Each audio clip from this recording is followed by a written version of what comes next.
Hello everyone, so welcome my Shubh nursing classes. तो आज की क्लास में हम डिस्कस करने वाले हैं principle of growth and development. तो फर्स्टली हम यहाँ पर देखेंगे कि इसके प्रिंसिपल क्या क्या होते हैं, सिद्धांत क्या क्या होते हैं। तो फर्स्टली हम यहाँ पर देखते हैं, फर्स्ट है कंटिन्यूएशन, सेकंड है हमारा सीक्वेंस, थर्ड हम देखते हैं को मिलता है डिफरेंस एंड यूनिकनेस, फोर्थ हम देखते हैं मिलते हैं डिफाइंड डायरेक्शन एंड हमें फिफ्थ स्टेजिंग में देखने को मिलता है, सिक्स हमें इंटर रिलेटेडनेस देखने को मिलता है, नेक्स्ट हम देखते हैं growth rate and simple to complex. इस तरह से हम यहाँ पर देखते हैं कि हमारे प्रिंसिपल्स होते हैं। अब हम बात करते हैं कि इनका एक्सप्लेनेशन हम देखते हैं, इनका मतलब क्या होता है। फर्स्टली हम बात करते हैं कंटिन्यूएशन। तो एक तरह से बोल सकते हैं ग्रोथ एंड डेवलपमेंट कंटिन्यूअस होने वाली प्रोसेस है, मतलब कंटिन्यूअस, जो कि हम इसे बोल सकते हैं कि इट्स अ कंटिन्यूएशन प्रोसेस या फिर कंटिन्यूअस प्रोसेस। जैसे कि हम बात करते हैं कॉन्सेप्शन से लेके एडोलेसेंस तक का, जो एक तरह से हम जो ग्रोथ एंड डेवलपमेंट हमें देखने को मिलता है, कंटिन्यूअस देखने को मिल रहा है। नेक्स्ट हम बात करते हैं सीक्वेंस की। तो जो ग्रोथ एंड डेवलपमेंट हमें देखने को मिलता है, एक सीक्वेंस में देखने को मिलता है, एक वे में देखने को मिलता है। जैसे कि हम बात करते हैं कि वो बेबी की बात करते हैं कि जस्ट बेबी फर्स्टली तो यहाँ पर हेड को उठाना सीखेगा, देन बैठना सीखेगा, देन उसके बाद स्टैंड होना सीखेगा, मतलब खड़ा होना सीखेगा। ये तो फाइनल है कि खड़े होने के बाद वो चलना भी सीख जाएगा। तो इस तरह से जो ग्रोथ एंड डेवलपमेंट होती है, एक सीक्वेंस में देखने को मिलता है, एक सीक्वेंस में चलती है। तो कोई भी प्रोसेस है या फिर कोई भी लर्निंग है, वॉकिंग सीख रहा है तो वॉकिंग के बाद वो रनिंग करेगा और उसके बाद वो जंप भी करने लगेगा। इस तरह से जो हमें ग्रोथ एंड डेवलपमेंट में सीक्वेंस देखने को मिलता है, ये हमारे सीक्वेंस में आ जाते हैं। नेक्स्ट हम बात करते हैं यहाँ पर डिफरेंशिएशन एंड यूनिकनेस।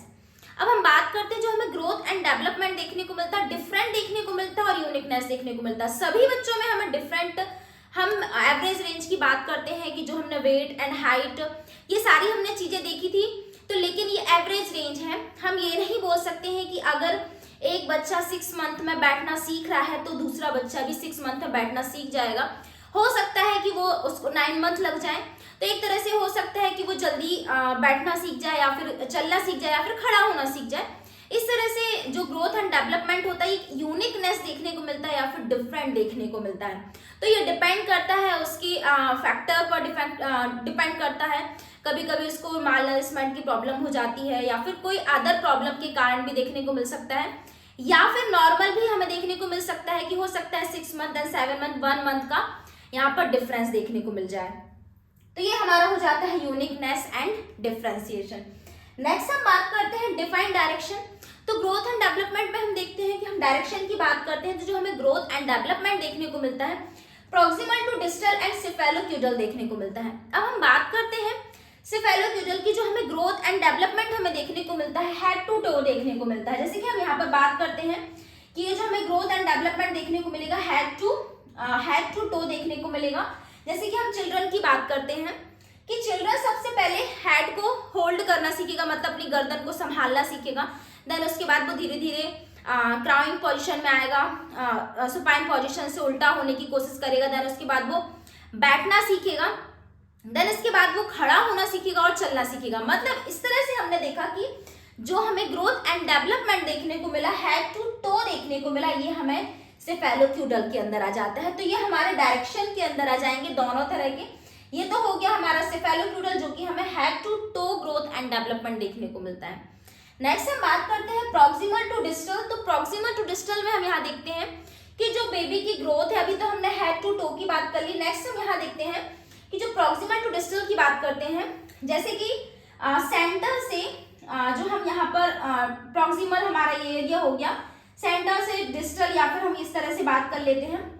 फर्स्टली जो बेबी का देखेंगे या फिर कोई भी, कि सबसे पहले शोल्डर काम करना शुरू करेगा। शोल्डर करने के बाद मतलब बिग मसल्स काम करेंगी। देन उसके बाद जो भी है फिंगर्स तक आ पाएगा या फिर जो हमारे हैंड्स तक आ पाएगा।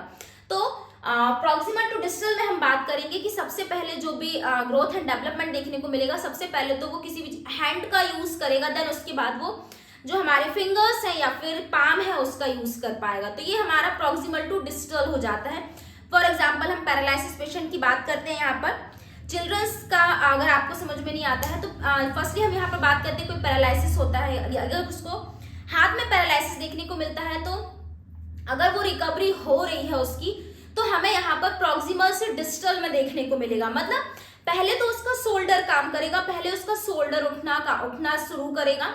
देन उसके बाद धीरे धीरे वर्क करेगा उसकी फिंगर्स। तो इस तरह से प्रॉक्सिमल टू डिस्टल हमें देखने को मिलता है ग्रोथ एंड डेवलपमेंट। जस्ट हमने पैरालिसिस वाले पेशेंट का इसलिए एग्जांपल लिया क्योंकि मोस्टली हमें देखने को मिलता है, तो यह हमें चिल्ड्रंस में देखने को मिलता है। Proximal to distal and cephalocaudal head to toe. Next हम बात करते हैं यहाँ पर स्टेजिंग की। जो हमारा ग्रोथ एंड डेवलपमेंट होता है वो स्टेजिंग में होता है। अब हम बात कर लेते हैं स्टेजिंग की। तो स्टेज बाय स्टेज हमने पहले ही बात की थी, ग्रोथ एंड डेवलपमेंट के हमने स्टेजेस देखे थे।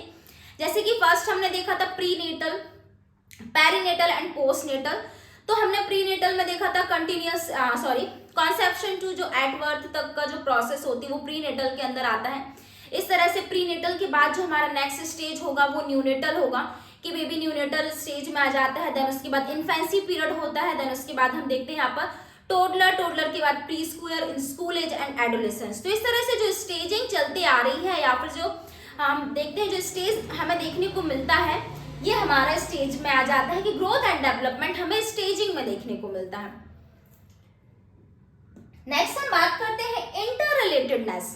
अब हम इंटर रिलेटेडनेस की बात करते हैं कि इंटर रिलेटेडनेस का मतलब यहाँ पर क्या समझाने की कोशिश कर रहे हैं। तो इंटर रिलेटेडनेस की बात करते हैं, जो हमें ग्रोथ एंड डेवलपमेंट हमें देखने को मिलता है कि फिजिकली एंड मेंटली दोनों ही एक दूसरे से कनेक्टेड होते हैं। बात करते हैं, हमने पहले ही बात की थी कि जो ग्रोथ में हमें देखने को मिलता है फिजिकल चेंजेस देखने को मिलता है, क्वांटिटेटिव चेंजेस देखने को मिलता है, डेवलपमेंट में हमें क्वालिटेटिव चेंजेस देखने को मिलता है। तो सेम यहाँ पर हमें देखने को मिलेगा जो इंटर रिलेटेडनेस में है, अगर किसी भी बेबी का या फिर मेंटल रिटार्डेड है तो उसका कहीं ना कहीं फिजिकल ग्रोथ में भी अफेक्ट पड़ेगा, या फिर अगर उसका कोई फिजिकल एबनॉर्मलिटी आ जाती है या फिर उसे चोट लग जाती है या फिर कोई भी कंडीशन हो सकती है, सर्जरी हो जाती है या फिर कुछ भी, तो उसके फिजिकल ग्रोथ के साथ साथ उसके मेंटली में भी ग्रोथ एंड डेवलपमेंट में अफेक्ट देखने को मिलेगा। मतलब जो हमारा मेंटल और फिजिकल दोनों का इंटर रिलेशन हमें यहाँ देखने को मिलता है। ग्रोथ एंड डेवलपमेंट दोनों ही एक दूसरे पर डिपेंड रहते हैं, या फिर हम बोल सकते हैं कि अगर मेंटली रिटार्डेड है तो उसे फिजिकल भी उसके ग्रोथ में अफेक्ट देखने को मिलेगा। तो ये हमारा हो जाता है इंटर रिलेटेडनेस, जो हमारा ग्रोथ एंड डेवलपमेंट है इंटर रिलेटेड होते हैं। नेक्स्ट हम बात करते हैं ग्रोथ रेट की। तो ग्रोथ रेट में हम यहाँ देखते हैं जो ग्रोथ एंड डेवलपमेंट हमें देखने को मिलता है उसकी भी ग्रोथ रेट होती है कि सभी की ग्रोथ रेट अलग अलग होती है।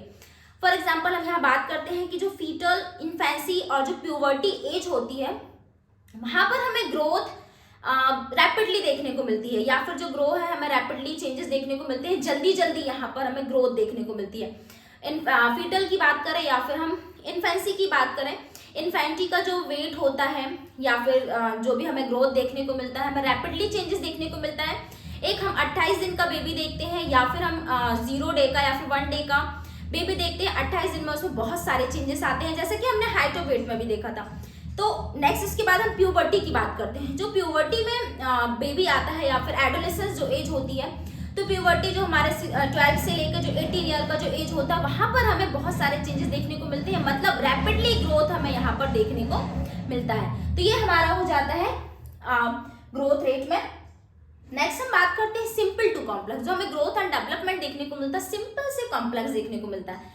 अब सिंपल टू कॉम्प्लेक्स की बात करते हैं, जो भी ग्रोथ एंड डेवलपमेंट है या फिर जो भी फॉर एग्जांपल हम यहाँ पर बात करते हैं कि कोई भी चीज है सिंपल से कॉम्प्लेक्स में स्टार्ट होती है। जैसे कि हम यहाँ पर बात कर लेते हैं gross motor and fine motor.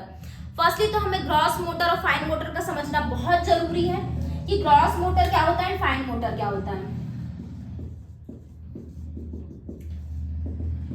Gross motor development के अंदर आता है। तो ग्रॉस मोटर में हम यहाँ पर देखेंगे जो ग्रॉस मोटर में जैसे कि जो हमारे बॉडी की बड़ी जो मसल्स होती हैं, बिग मसल्स होती हैं या फिर जो लार्ज मसल्स होती हैं, उसका मूवमेंट हमें देखने को मिलता है, उसे हम ग्रॉस मोटर बोलते हैं। जैसे कि हाथ को उठाना या फिर पैरों से चलना, यहाँ पर हमारी बिग मसल्स या फिर लार्ज मसल्स का यूज हो रहा है।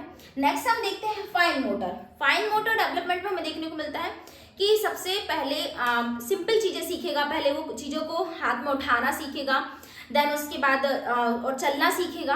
द फाइन मोटर में हमारे जो टिनी मूवमेंट है, टिनी मसल्स आ जाती हैं, जैसे कि पेंसिल का पकड़ना या फिर किसी फिंगर्स या फिर टो के हेल्प से किसी ऑब्जेक्ट को उठाना, मुंह तक ले जाना।